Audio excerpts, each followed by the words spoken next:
Welcome to the Real Estate Pros Show, where we interview real estate investing professionals from coast to coast, as well as the service providers that serve the real estate investing industry.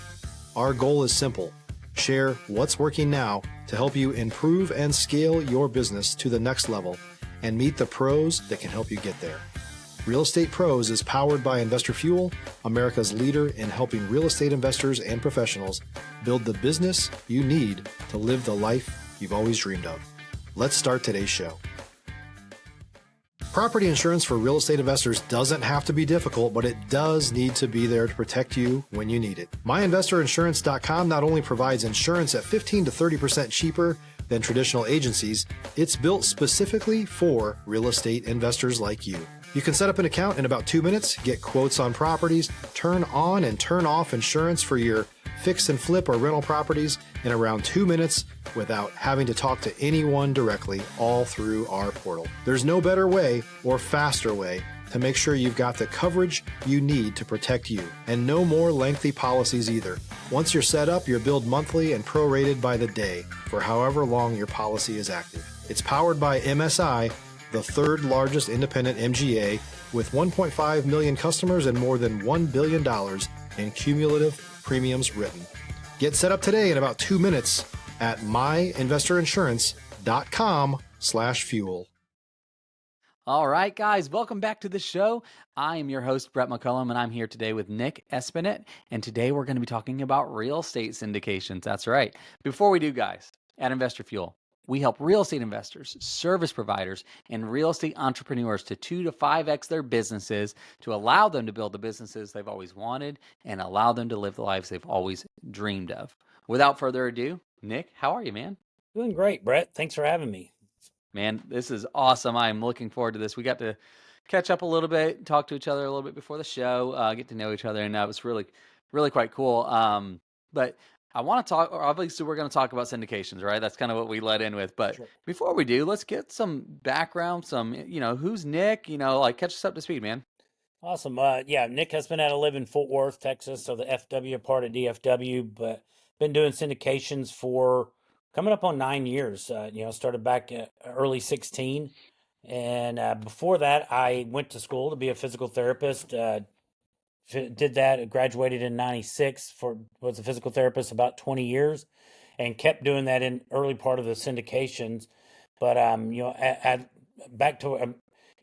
started looking for something different to do with my retirement. And because the stock market I would glaze over, and I feel like I needed to pay attention to it. You don't get to put your hands on it. And started just looking at different options in the real estate world. And, through my research, came across a multifamily mentorship program and joined that. And within a little less than 2 years, was able to do my first syndication, which was a 100-unit property. And Wow. have since, and about a year ago, closed my 9th deal that I was, out of those 9, on 6 of them, I've been the lead syndicator. And so a little more than 1,500 units that we've been involved in. And currently we own Wow. about, I think it's 1,270 something units now. And with 3 of them that have gone full cycle. And we're at 6 right now, and still looking for other deals. I think, the market's moving back in a positive direction. 2024 was slow for us, and it's the first year since 16 that I haven't bought a property. But I think 2025 is going to be much more exciting to see some stuff. As deals are starting to come to the market. So Yeah, man, that's super cool. So let's back up a little ways. You were a physical therapist, correct? correct. Was it, were you more in home, or is it hospital? Like what was your practice? Initially, I came out of school and worked in a hospital for 8-10 years, and then started, even in that time, I did some part-time home health. And then about the time we started having children, my wife and I, which I should have mentioned, I have a wife and 3 daughters that we live in Fort Worth, and one's already in college, the other 2 are at home, still in high school and middle school. But started doing home health just for a little more freedom, flexibility. And then towards the end of that, I was doing contract home health or running, I was working for multiple agencies with therapy assistants underneath me. So was a 1099 employee doing home health, which made the transition from physical therapist to full-time syndicator easier because I could ramp down Yeah. my physical therapy 1099 as I was bringing up the. Stop living on an island and join the #1 mastermind in America for professional real estate investors. Investor Fuel is a community of hundreds of the nation's top investors working together to build stronger businesses and better lives. In addition to the amazing community of real estate investors acting as a board of advisors for one another, Investor Fuel members have access to 100% funding on purchase and repairs for our members only, a health insurance program, and benefits and discounts that more than pays for the membership of most of our members, meaning it's actually costing you money to not be a member of Investor Fuel.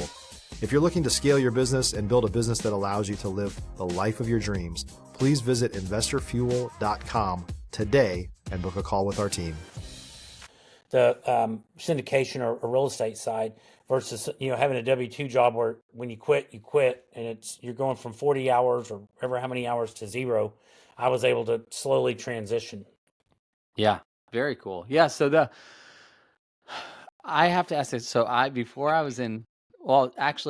before and then kind of my first couple, year and a half into real estate, I was working for a marketing in the marketing side of a physical therapy office. Oh, cool. And our mission was auto accident injury recovery. Okay.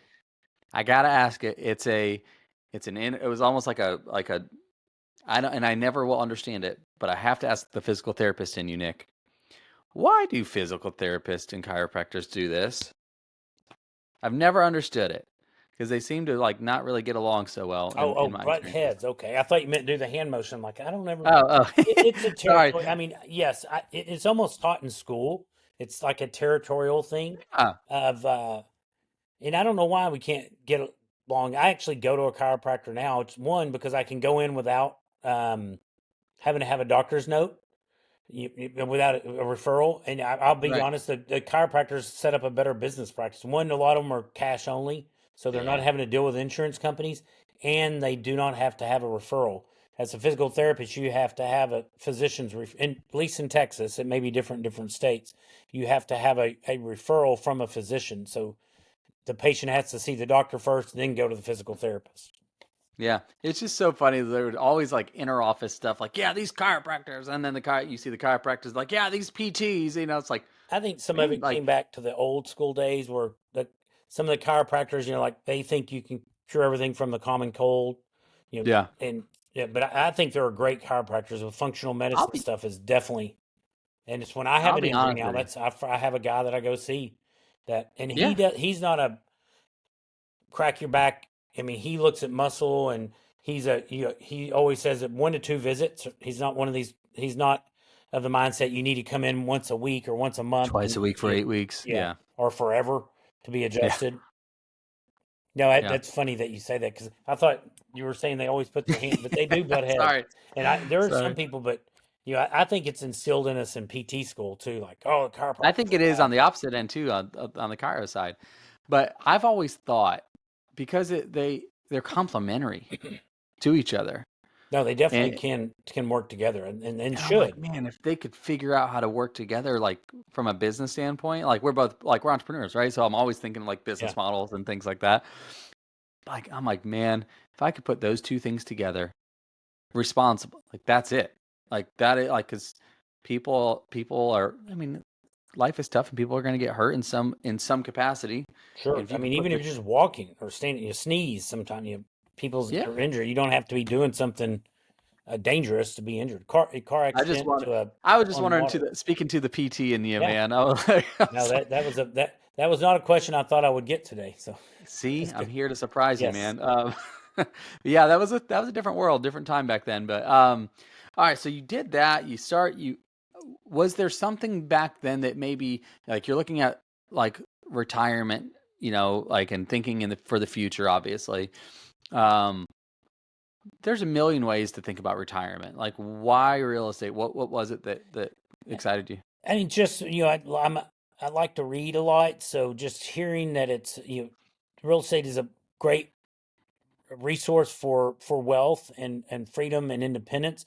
Having worked in the hospital and then worked for agencies as home health, it was always having to ask somebody, hey, we're going on a family vacation, or I need something off this Friday, or I need a couple hours off. I wanted to get into something where I was more my own boss. If you're looking for consistent, high-quality leads, look no further than Investor Machine. Investor Machine isn't just another agency. It's the most sophisticated, data-driven lead generation company on the planet for real estate investors, and serves the role of being not just a lead generator for your business, but a marketing partner that is helping you achieve your goals along the way. Go to investormachine.com to learn more and schedule a call with our team today.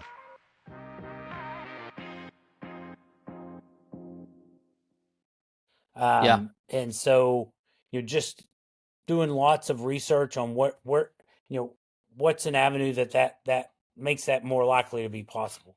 I'm not trying to get out of work. I just love the freedom of real estate that, I'm in Fort Worth a lot of times right now. We travel. I can take my laptop in a hotspot and, I've not missed one of my daughter's track meets this year. And I have to run to the truck and set up and get my hotspot going and talk. We could travel, really anywhere in the world. Time zones might get a little tricky. I can't be gone for a long time, especially if we're trying to buy stuff. I need to be on site occasionally or tour properties. But even now that most our deals are more in a kind of a cruise control mode, I can skip 2 months without going, or one of my partners could visit. I'm trying to go to every property once a month. But the ones that are running pretty smoothly, there's not a need to go that often. We do every other week calls on them, so I can set up from, if I can get a Wi-Fi or a hotspot, I can work from anywhere. So that was my, just trying to find some more freedom as I started having kids, and just my focus started changing of Yeah. where I wanted to be able to spend my time, and being my own boss. I work from home, so now, but can work from anywhere. And I haven't had to ask anybody for a day off in 4 years. Yeah. That's a special thing, right? That's super cool. And it's so many of us that when we look back on it, you know what I mean? Like that's super like like, man, I don't I have think to I ask. work more than I did at a lot of weeks Oh, than I did at. I was gonna, you're kind of leading me to a question that I was gonna ask you that. So you started doing that, you bought a bunch of, over the last handful of years, you've got like your own, I think it was like 2,200 and change doors of We're up your to own. 1270 something, 1274, I think, units. So Okay. across 6 properties. Yeah. So that's incredible. Great Thank you. job, by the way. And then I think you've co-syndicated or something, Yeah, that many. there'll be a group of 3 to 5 of us that come together and raise the money, and then usually about three or so do the asset management. So I am, of those 6, I'm still all but one, and one of the primary asset managers that are overseeing it. So that's just making sure those properties, and they're all running operationally pretty well.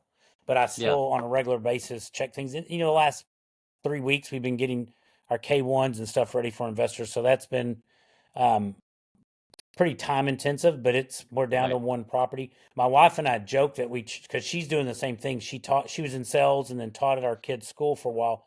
But we joke that we traded our 9 to 5 job for a 5 to 9 Ah, job. So there's days where I'll come home from working out, especially in the winter when I'm not very sweaty, and I'll sit down at my computer at 7 in the morning. I'll suddenly look up and it's 7 at night. I'm like, man, I'm still in my workout what clothes for just the happened? day. Yeah. Well, how have I not moved other than maybe a restroom break or a quick snack? Yeah. Put in a good Well, 15 hour. that's kind of what I was going to ask, right? Is like, so the mindset, I mean, you're working for, I don't know how many years as a PT, you're doing that, and you kind of get into the routine and the groove of like every day, most people do, right? You get up, Sure. you go to work, you come home, and then now I've got this business for the intentionality of, yeah, building wealth, growing, making good income, and also ultimately time freedom. I don't know about you, Nick, and the reason I'm asking this question is because I know for me, the intention has always been exactly what you said. But sometimes I find myself going, I created another job. No, I've had that same thought. But I know it's hustling because I did this change in my mid 40s when I did it, at the time. So that's been, I had a dude, when was she born? 3-year old, 9-year old, and 11-year old at the Mm, time we started. So I'm like, oh, this is, but just put my nose to the grindstone, but I knew in the long term it would create freedom. But I have to be Yeah. intentional when my kids get home from school to pause, go hang out with them Yeah. for a little You have bit. to. If you're a new or newer real estate investor looking to launch or grow your real estate investing business, please check out Investor Fuel Club. It's a coaching community, but unlike anything you've ever seen before. And you can actually partner with members of our mastermind from coast to coast on deals right in your market. There's no better opportunity to build a consistent business than to literally partner with pros to help you avoid costly mistakes, avoid the need for capital to do deals, and help you eliminate your fears as you're starting your business. Learn more about Investor Fuel Club at investorfuel.com/club. Or go in the evenings, or if they come in and ask me a question, I'm in the middle of an email, I'm like, oh, I don't want to lose my thought, but I'm like, no, let's close the laptop, engage with them for a little bit, just because it can, and, especially but there are times when we're in the middle of raising capital for a deal. There's maybe 2 to 4 weeks that dad is not very available. We had a deal that got pushed out and actually closed the deal from Disney in December of 2020 at the end of COVID. And so my wife has pictures of me all over Disney, like on my phone, taking calls because, luckily we had signed everything and then had to meet. They found one paper that wasn't signed. A mobile notary had to meet me at our hotel room. So it's kind of a fun story. But my wife's like, yeah, Nic thinks that he's doing the family trip, but he's getting it. We got a deal closed, and it was we were able to get it done. But it's because that deal got stretched another 3 or 4 weeks, and where we intended to close, and we had the Disney trip booked Right. way in advance. Yeah, that's tend to how it goes, isn't it? Like you'll have something that's like, hey, this has already been on the books. This is what's going on, and inevitably, life finds a way. Yep. But yeah, I live in Florida, right? So I mean, as recently as a couple weeks ago, we were at Disney for my wife's birthday, and I'm in line at Disney taking calls. Yep. And not because I wanted to be. It was not, but sometimes these things happen, and it's a tough. It's a tough balance, to know Sure. like I'm trying to be intentional, be present with my family, but also have the boundaries, for when work is work, it's work, but also prioritizing our wife and our kids and things like that. Or even just shutting That's your tough phone off in the evenings, or leaving in another room, and because we 99 always convince ourselves that but it's time sensitive right now and it's important right now. We always convince ourselves of that, and, and it and really is. 99% of it isn't. Yeah. It's rare I've just finished a book, The Ruthless Elimination of Hurry. Oh yeah. Yeah, good. So and I've heard this probably a dozen times. Set times to check your email, but I always want to get back with people quickly. But I'm like, all right, I want to block an hour in the morning, hour in the afternoon.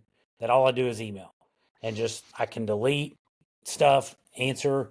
But I'm really bad even on my phone. Just trying to get an email, reply back to somebody. My fear has always been if I don't answer it when I see it, I'm going to forget about it and it'll get dropped through. So I'm like, just leave it as unread. Go through and sort where you filter only your unread emails. Delete all the chaff that's coming through, and then get the ones that are important. Yeah, we for me it's text messages, right?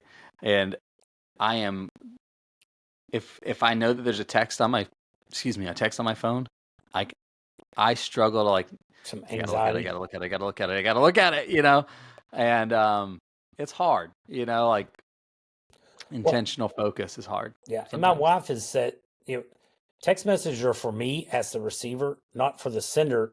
Like society now has an expectation that we reply back on a text Yeah, right away. Whereas a phone call, you used to not. You called somebody's house and maybe got a voice answer machine if they once those started becoming more common, you left them a voicemail, they may have called you in the evening or the right. next day. So but now we have this everybody's got a phone in their pocket, so everybody expects to be replied to. Connected immediately. Yep. And so we got to remember that they're there for us, not for. And there are times things are urgent, but most of the time they're not. Yeah. Nick, I want to ask you some questions on like some of the intricate, syndication questions, right? Okay. So, uh, you know, you jump in, you're doing this, let's say now you're 2-3 deals under your belt, right? So you got a pretty decent handle on it now. Um, after you've done it for a little while, like maybe what are some of the one or two most like complicated issues that now that you got some experience underway that maybe you didn't expect? Because when you went through some mentorship, you got some guidance, you took the action, you started doing it, you're doing deals, great. But I wasn't, not that you weren't prepared, but maybe something that you weren't quite prepared for. Some of the learning, a couple of them. One is buying older properties. No, like we're in a point now where we're having to hold stuff longer than we originally anticipated. Is make sure you have enough, you're capitalized enough for long term. And below the line, buying a '70s property, we come in and do a lot of repairs on the front end, but it's still a 50-plus-year-old property that you're going to have water leaks and sewer lines. But making sure you're capitalized enough on these older properties for year 3, 4, and 5 if you need it. Right. Another is choose your partners wisely.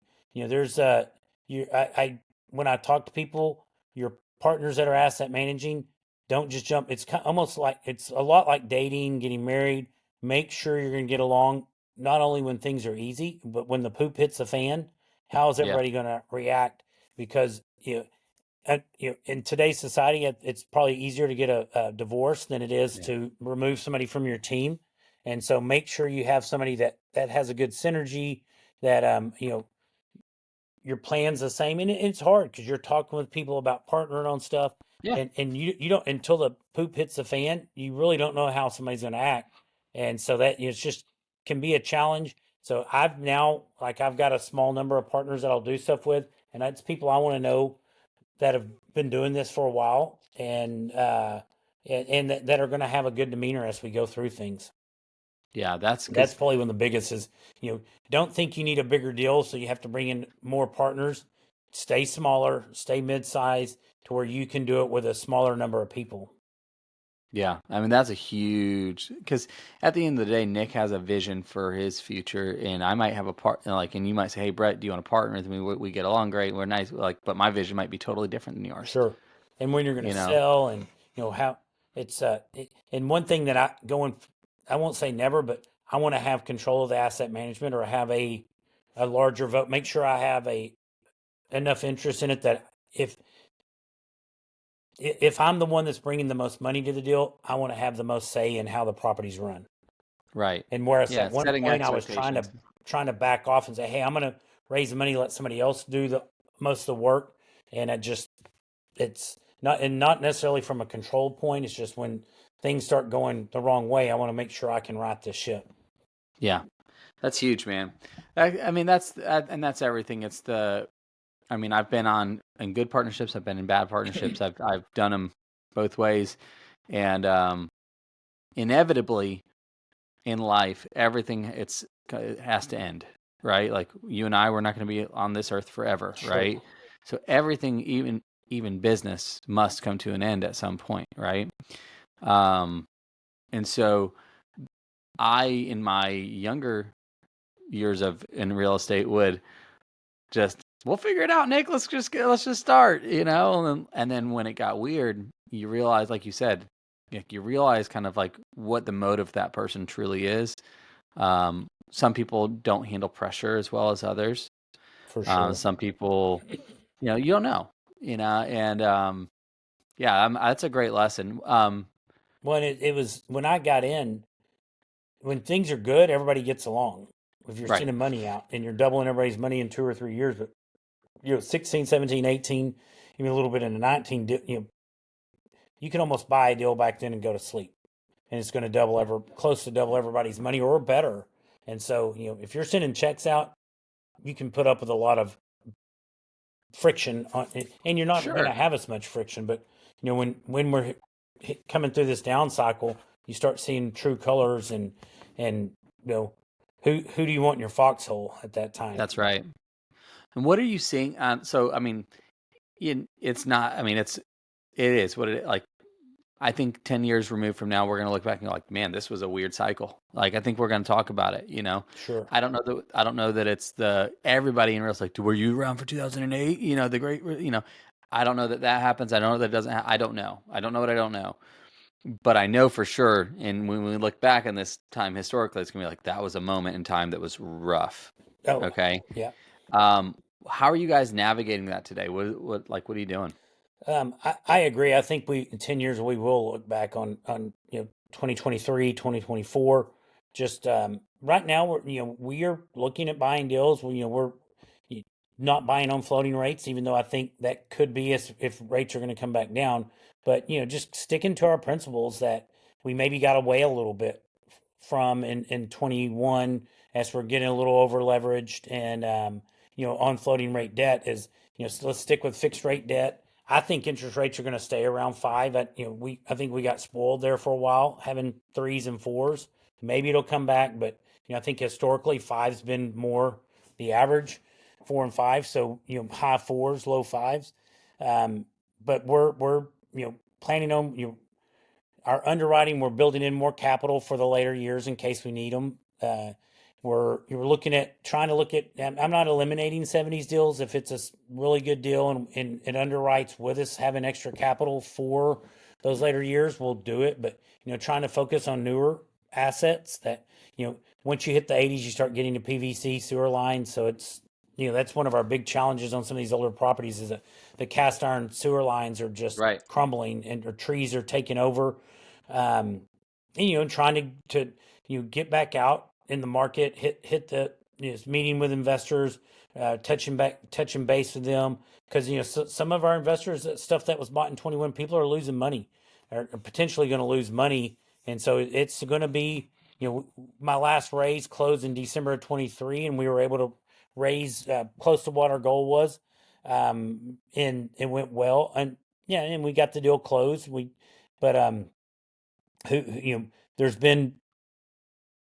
there hasn't been much many transactions since then. So it's I'm ready to raise another one to see what the investor what their sentiment is right now to if will we be able to raise capital. I keep hearing a lot of capital on the sidelines, people waiting to be deployed, but even my peers within my real estate group, we haven't had anybody close a deal. I think one deal closed in 24. At one point, we were closing almost a deal a week, one every 2 weeks within the group. So that's slowed down a lot, and I'm moving ahead. But I haven't had a deal pencil out with where the price is, but we will eventually something will. But I think it's important is stick with our principles, stick with our rules of thumb. Where do we want our rent growth and our expense growth and expense to income ratio for certain areas and taxes and insurance? Where are those? Just stay with our principles and getting a good budget on it. Yeah, and I love that you're saying like a lot of what you're saying because a lot of investors I know will tend to compromise value to get to like because at the end of the day, I'm like, I haven't closed anything in 2024 and I have to do something. And so we start justifying this for that, or, you know what I mean, and compromising principles that ultimately, and for somebody that's not been through a downturn, Nick, you're navigating it like a seasoned veteran, because I've heard, you probably heard too, from our mentors and peers that have gone before us, like, don't do this, but it's really, can I ask you this? Have you had one that came in last year that like it was a nice shiny object and you're like, I think I want to try to do like anything like There that at all? wasn't much even to look at. We've looked at a couple and made some offers, but we did stick strong, stick to our guns and no, because I think the wound's still pretty fresh. Now, Yeah. 2 or 3 years from now, I may need a refresher. May need to go back Yeah. and watch this recording. But now like coming from healthcare, not having gone through a downturn, seeing some of the more seasoned people like, oh wait, you got to stick with your guns, and I'm like, I don't know if I wouldn't say I got that flippant about it, but I completely understand now because it has been, sleepless nights worrying about different things that are going to happen on these properties and where we're going to get the money, and it's pain is a strong teacher, and so having gone through this and the stress, it'll stick. Now I understand why some of these more seasoned people are talk about '08 and the struggles they had and not getting over leveraged and things like that. Yeah. I think you're just from the outside looking in, it's you're leading from the front, meaning, hey, this is hard. This is what's going on. This is tough times, but we're still looking, we're still pursuing, we're still working, we're still going. And that is great leadership at the end of the day, man. So if nobody's told you, I think I see that from here. And and if no, I guess this might be weird. I apologize if it is. I don't think guys talk enough to each other and say this, but from the outside looking in, I'm proud of you. Hey, I think I what you're appreciate doing, it. I think it's really cool what you're doing. So yeah. Thank you. No, and then Yeah. that's I'm going to get on a sidetrack. So that guys don't talk enough. There's a men's group that I'm part of that the guy put it together just because men quit having meaningful male relationships as friends. Once they get out of college. So it's a group that we work. Their hook is they work out in the morning, 5:30 to 6:15 every morning. So it's called F3 for Faith, Fitness, and Fellowship. But it's to create meaningful male relationships. So if you ever want to check it out, y'all can edit that out. That's incredible. I mean, that we need like at the end of the day, like we need each other to like, cause you're the leader of your home before you're the leader of your business, and For when sure. your business is struggling, and then you bring that into the home, and then all it's like, it's like good, true, honest. Male leadership it's difficult, and peers but that it's will our lean and say, calling. "Hey, man, you're stepping out of line," or "Have you tried this?" or something just to bounce things off of. Yeah. So I just wanted to tell you that from afar, man. Like I think Thank you. you're if you're doing great, it's gonna like we will prevail. These are difficult, and the way out isn't to go around things; it's to go through, and we For will. sure. So, but yeah, Nic, if as we're kind of wrapping things up here, if people want to connect with you in some way, that sort of thing, what's the best way for that to happen? Yeah, we have a website which is flexequitygroup.com. I also have my Calendly link is visitwithnick.com. Oh, cool. Yeah. Visit with Nick, and there's no K in Nick. So Nick at Flex Equity. Actually, I think we have both saved, but just NIC at Flex Equity, and the Nick's meeting room.com is my Calendly link. Oh, cool. Guys, listen, like if you have any like questions, syndications, things like that, like, I'm working through, I'm struggling with this, like, and you need another ear to bounce things off of. I hope I'm not putting the cart before the horse here, Nic. No, I love getting, I actually teach within the group that I'm part of. So I love teaching, but getting on, help see if there's any pointers, or if somebody's new to the process and want to learn, kind of hear about my pathway from being a full-time physical therapist to being a full-time syndicator. In some of the bumps we hit, not any mentorship program or mastermind, I think is a great. But you can give me a shout. But I think finding somebody that's success leaves clues, and following a program. I mean, yes, you can do it on your own, but I think it's going to take longer, and it may end up costing you. You're buying stuff with multiple commas sometimes, and so that having somebody that's walked down that path is very valuable to help hold your hand and lead you. Oh, no doubt. Yeah. Guys, you heard it. Check that out. Go find his link, schedule a call with him, and you won't be sorry. Nic, man, thanks for doing this with me today, man. Thanks for having this is me a on. great show. Tons of knowledge, tons of wisdom. Like truly, there's a lot of wisdom in what you were speaking. And I really appreciate you doing that, man. Well, I appreciate y'all having me on. Thanks, Brett. Cool. Perfect. Well, guys, it's been a great episode, and I encourage you to like, subscribe, you know what to do, and we'll talk to you guys on the next one. Take care, everybody.